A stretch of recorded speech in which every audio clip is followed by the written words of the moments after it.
এই যে নবাবের বেটি বসে বসে মামা মামির ঘাড়ে আর কতদিন খাবে। বলি হাতের কাজগুলো শেষ হবে কবে? বেলা গড়িয়ে দুপুর হতে চলল, এখনো পর্যন্ত কটা বাসন মাজা হলো না। কত কাজ পড়ে রয়েছে সংসারে, কোনো হিসেব আছে? 3 বেলা খালি ভালোমন্দ গেলাও, আর কাজের দিকে অষ্টরম্ভা রান্নাঘরের সামনে দাঁড়িয়ে কোমরে হাত দিয়ে অনর্গল চেঁচিয়ে যাচ্ছিলেন বড়লোক গৃহিণী প্রিয় বালা দেবী। তার গলার আওয়াজে ড্রয়িং রুমের ঝাড়লণ্ঠনটাও যেন কেঁপে উঠছিল। মেঝেতে বসে ছাই আর সাবান দিয়ে থালা বাসন মাজছিল তানিয়া।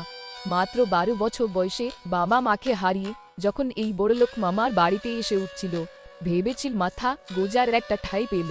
কিন্তু মামা ভালো মানুষ হলেও মামি প্রিয় বালা দেবীর কাছে এসেছিল সেফ এক সস্তার কাজের মেয়ে। রূপো আর সোনার থালায় মোড়া এই বিলাসবহুল বাড়িতে তানিয়ার জীবনটা ছিল একটা বদ্ধ খাঁচার মতো। চোখের জল লুকিয়ে তানিয়া আস্তে করে বলল, মাম্মি, আর দুটো থালা বাকি আছে, এটা সেরেই আমি দুপুরে রান্না চাপিয়ে দেবো। কামও করো না একদম। চোখের জল দেখিয়ে মামার মন গলানো এখানে চলবে না। প্রিয় বালা দেবী মুখ বাঁকালেন, তোমার মা তো আমায় মানুষ বলেই গণ্য করে না। বাজার থেকে এক গাদা আপেল আঙুর নিয়ে এসে বলবে তানিয়াকে দিও। কেন বাপু, ওর বাপের জন্মে কেউ এত ভালো মন্দ খেয়েছে?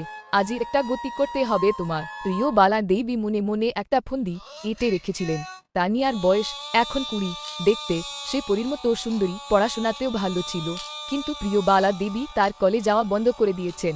তিনি চান না তানিয়া কোনো ভালো ঘরে বিয়ে করে সুখে থাকুক। তাছাড়া কোনো ভদ্র ঘরে ছেলে বিয়ে করতে এলে তো যৌতুক দিতে হবে। প্রিয় বালা দেবী নিজের পকেট থেকে একটা টাকাও খরচ করতে আজই নন। ঠিক তখনই বাড়ির গেট দিয়ে গাড়ি ঢুকিয়ে ভেতরে এলো আকাশ। আকাশ হলো এই বাড়ির নতুন ড্রাইভার।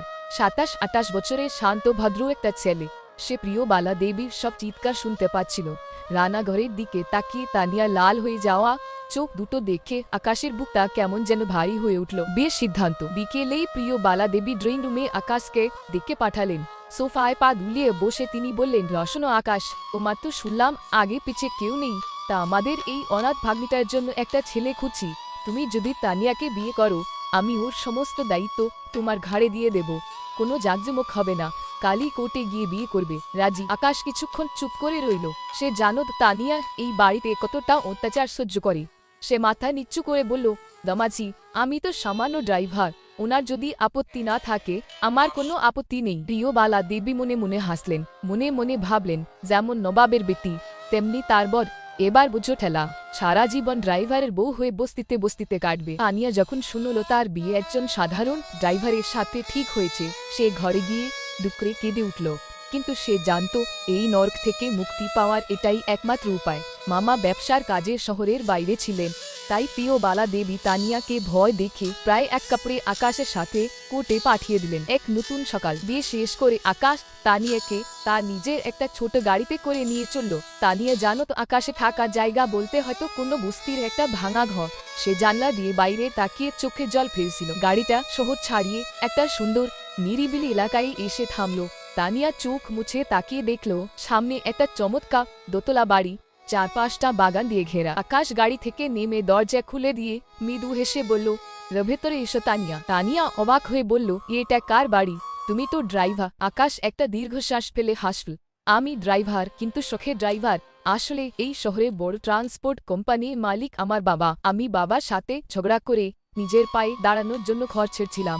ভেবেছিলাম মানুষের আসল রূপটা দেখব, তাই তোমার মামির বাড়িতে ড্রাইভারের চাকরি নিই। কিন্তু সেখানে গিয়ে আমি টাকা পয়সার অহংকার আর তোমার উপর হওয়া অন্যায়টা দেখতে পাই। আকাশ তানিয়ার হাত ধরে বলল, তোমার মামি ভেবেছিল তোমাকে একজন গরিবের হাতে তুলে দিয়ে সে জিতল, কিন্তু আসলে সে তোমাকে একটা স্বাধীন আকাশ দিল। আজ থেকে এই বাড়িটা তোমার। এখানে তোমাকে কেউ শাসন করবে না, কেউ তোমার চোখে জল ফেলবে না। তানিয়া অবাক চোখে আকাশের দিকে তাকিয়ে রইল। যে মামি তাকে পথের ভিখারি বানাতে চেয়েছিল, তার কারণেই আজ সে রাজপ্রাসাদের রানী। তানিয়া চোখ দিয়ে আবার জল পড়ল, তবে এবার আর কষ্টে নয়, আনন্দে। বিশাল অট্টালিকায় বসে প্রিয় বালা দেবী তখন ভাবছিলেন তিনি কত বড় চাল চেলেছেন, অথচ তিনি জানতেনই না যে ভাগ্য অলক্ষে হেসে তানিয়ার ঝুলিতে পৃথিবীর সব সুখ ঢেলে দিয়েছে।